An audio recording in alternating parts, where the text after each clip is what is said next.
الرحیم نحمدہ و نصلی علی رسولہ الکریم اما بعد۔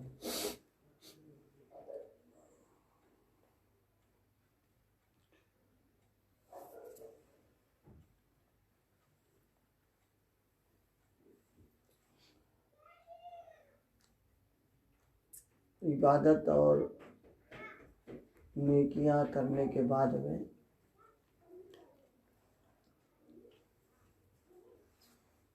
دو قسم کے اثرات ہوتے ہیں۔ بعض لوگ تو نیکیوں کے کرنے کے بعد یہ فکر ہوتی ہے کہ اللہ تعالیٰ کو بھی ہمارا یہ عمل پسند ہے یا نہیں، اور اس کے یہاں قبول ہے کہ نہیں۔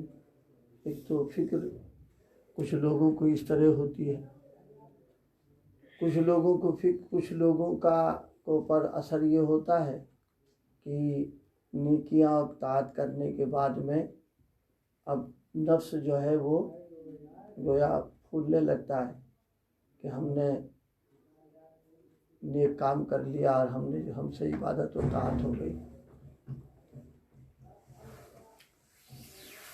نیکیاں یا عبادت کرنے کے بعد میں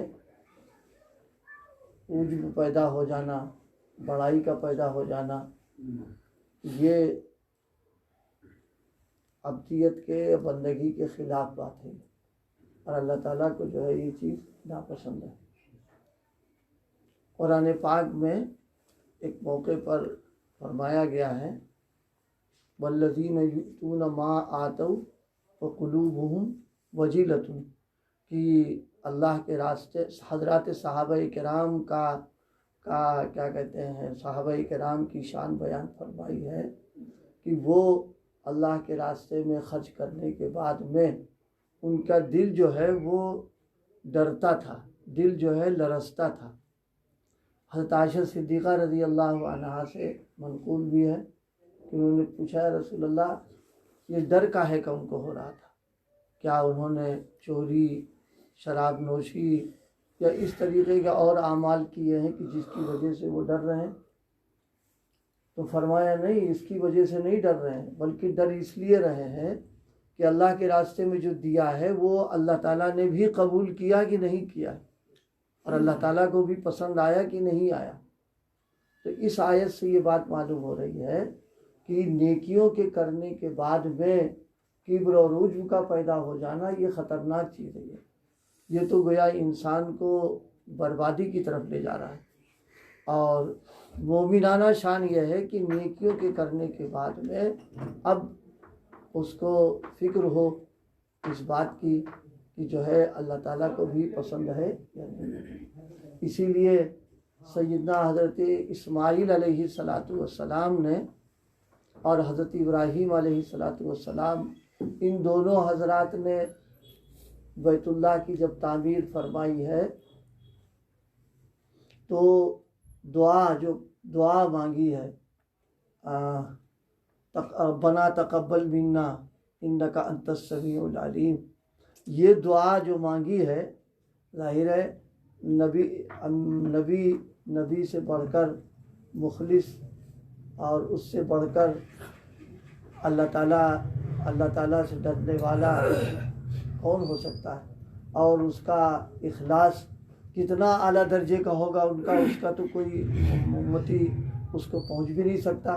اس کے باوجود ان کو فکر لگی ہے کہ اللہ تعالیٰ اسے قبول فرما لے، حالانکہ بیت اللہ کی جو تعمیر تھی وہ اللہ تعالیٰ کے حکم سے تھی اور باری تعالیٰ کی منشا کے مطابق تھی۔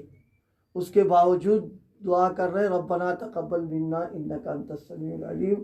تو معلوم ہے نیکیوں کے کرنے کے بعد قبولیت کی فکر ہونا اور اس کے سلسلے میں آدمی کو ڈرتے رہنا، یہ اللہ کو عمل پسند ہے جو حضرت ابراہیم علیہ السلام کی زبان مبارک سے اس کا اظہار ہوا اور اس آیت سے بھی ہوا ہے۔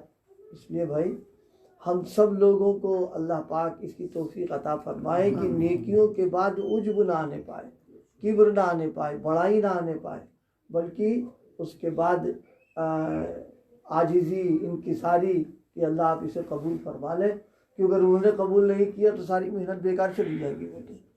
اسی عجب اور کبر سے بچنے کے لیے بعض اکابر نے عجیب عجیب طریقوں سے اس کا علاج کیا ہے۔ ہم لوگوں کی چونکہ توجہ اس کی طرف نہیں ہوتی ہے، ہم سب لوگ مبتلا بھی ہو جاتے ہیں۔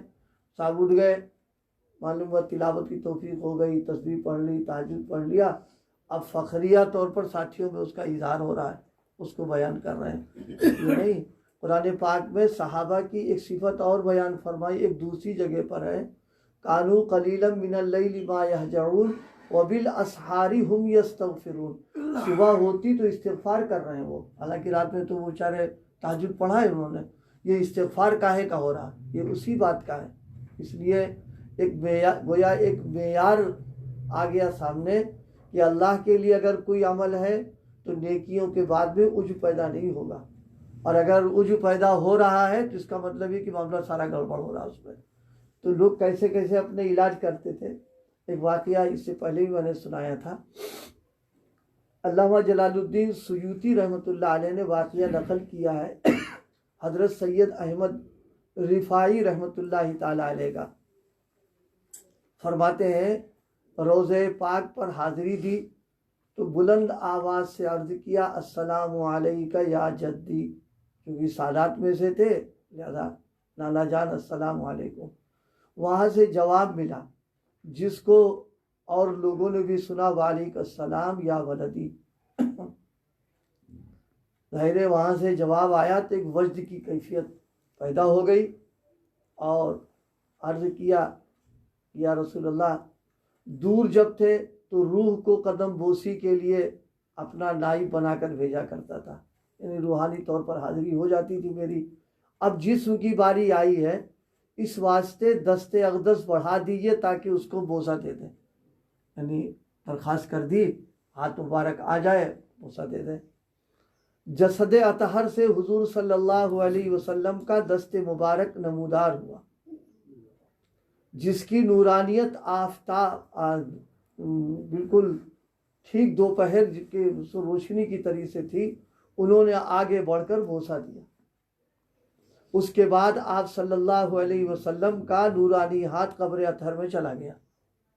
بہرحال کتنے بڑے درجے کے لوگوں میں تھے، کتنا ان کا تعلق عشق تھا، اخلاص تھا، درخواست کی اور فوراً وہاں سے قبولیت ہو گئی۔ علامہ جلال الدین سیوطی کا بیان ہے کہ 90,000 آدمیوں نے اس کا مشاہدہ کیا۔ اس وقت میں جتنے بھی حجاج ہوں گے انہوں نے بہرحال بڑے جلیل القدر اولیاء اللہ اس مجمع میں موجود تھے۔ پیران پیر حضرت شیخ عبد القادر جیلانی بھی اس میں تھے، یعنی حضرت پیر صاحب کے سامنے یہ بات پیش آئی کی، درخواست پیش کی۔ حضرت سید احمد کبیر ان کے معاصرین میں ہیں، لہٰذا وہ بھی اس وقت موجود تھے وہاں۔ حضرت تھانوی فرماتے ہیں کہ ایک بزرگ سے کسی نے پوچھا کہ آپ کو اس وقت حضرت سید احمد پر رشک بھی ہوا، یعنی اللہ نے ایک نعمت دی ہے تو ایک رشک آیا نہیں آیا؟ تو اس پر ان بزرگ نے فرمایا ہم اس وقت حاملان عرش بھی رشک کر رہے تھے، یعنی فرشتے جو تھے جو عرش کے اٹھانے والے، ان کو بھی رشک آ رہا تھا کہ کیسا شخص ہے یہ کہ ایک درخواست پر ہاتھ نمودار ہو گیا اور سب نے مسافہ کیا اس نے انہوں نے۔ اب آگے کی بات سنیے، بڑوں کا کیا حال۔ جب آپ کو افاقہ ہوا تو دیکھا کہ لوگوں میں بڑی عزت ہو رہی ہے، اس لیے نفس کا علاج کیا فوراً۔ ہم تو ہوتے ہم جیسے لوگ، تب تو ہم کیا، ہماری نسلوں میں سب سینہ ٹھوکے گھوم رہے ہوتے کہ یہ ہو گیا وہ ہو گیا۔ ہم ایک بار حج کر کے آ جاتے ہیں، پوری برادری کیا پورے شہر میں ڈھنڈورا پٹتا ہے، جانے سے پہلے ہی حاجی صاحب ہو گئے، اور آنے کے بعد دکانیں لکھوا دیا فلاں حاجی صاحب کی دکان، یعنی ہمیں ہضم ہی نہیں ہو پاتا سال میں ایک بار۔ اور ان کو اتنی بڑی اللہ پاک نے نعمت عطا فرمایا، ان کا حال یہ ہوا کہ بس حضرت مفتی صاحب، حضرت مفتی محمود صاحب اور اللہ مرقدوں نے فرمایا کہ جب ایسوں کو علاج کی ضرورت ہے تو ہم کیسے مخدوم ہو سکتے ہیں؟ یعنی ہم اپنے آپ کو کہاں سمجھ سکتے ہیں کہ ہم بڑے ہو گئے؟ ہمیں تو بدرجہ اولا علاج کی ضرورت ہے۔ علاج یہ کیا کہ مسجد نبوی کی دہلیز پر لیٹ گئے اور لوگوں سے فرمایا میں تمہیں خدا کی قسم دیتا ہوں کہ میرے اوپر سے گزرو تاکہ ذلت ہو میری۔ اتنا بڑا ان کو نعمت ملی تو ظاہر ہے صاحب نسبت تھے، اللہ کا تعلق تھا، اس لیے فکر ان کو فوراً سوار ہو گئی اس پر۔ لوگوں نے ان کے اوپر سے پھاندنا شروع کیا۔ حاضرین میں سے کسی نے ایک بزرگ سے دریافت کیا آپ نہیں گئے، آپ نہیں پھاندے؟ فرمایا اگر میں ایسا کرتا تو آتش قہر یعنی اللہ تعالیٰ کے غضب کی آگ مجھے جلا ڈالتی۔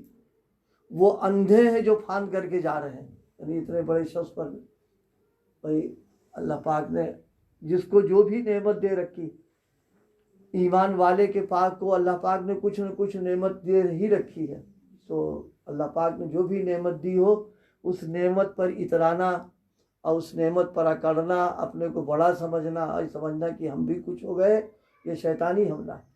یہ وہ جو نعمت ملی ہوئی ہے اس کے ساتھ ناقدری بھی ہو رہی ہے، اور خطرہ اس بات کا وہ چھین نہ جائے ہم سے، اس لیے کہ اللہ تعالیٰ دیکھتے ہیں کہ بندے کو جو میں نے دیا ہے اس پر کیا اثر ہو رہا ہے۔ اگر اس پر ابدیت اور فنائیت اور اپنے کو وہ ہے حقیر سمجھ رہا ہے تب تو کام بن رہا ہے، لیکن اگر ہضم نہیں ہو پا رہا تو گڑبڑ ہو جاتا ہے معاملہ اس کے اندر۔ اس لیے بھائی نیکیوں کے کرنے کے بعد میں عجب اور کبر کا پیدا ہو جانا یہ خطرناک چیز ہے انسان کے لیے، اور اگر یہ نہیں ہے تو ماشاءاللہ اللہ پاک جو ہے اس کو اس نعمت کی بنیاد پر باقی بھی رکھتے ہیں، اس کو اور ترقیات سے نوازتے ہیں۔ اللہ عمل کی توفیق عطا فرمائے۔ سبحان اللہ و بحمدہ، سبحان اللہ۔